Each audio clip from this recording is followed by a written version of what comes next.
दोस्तों इस ईंट का एक बार आप साइज देखो कितना बड़ा है।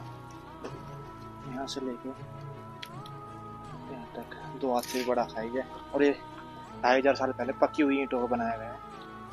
आप देख लो, आप एक इतिहास को देख रहे हैं। ये तो और भी ज़्यादा बड़ी है। ये बड़ी कितनी बड़ी बड़ी ईंटों का साइज है और 2500 साल पहले ईंटों को बनाना, ये भी अपने आप में एक अद्भुत कारीगरी है।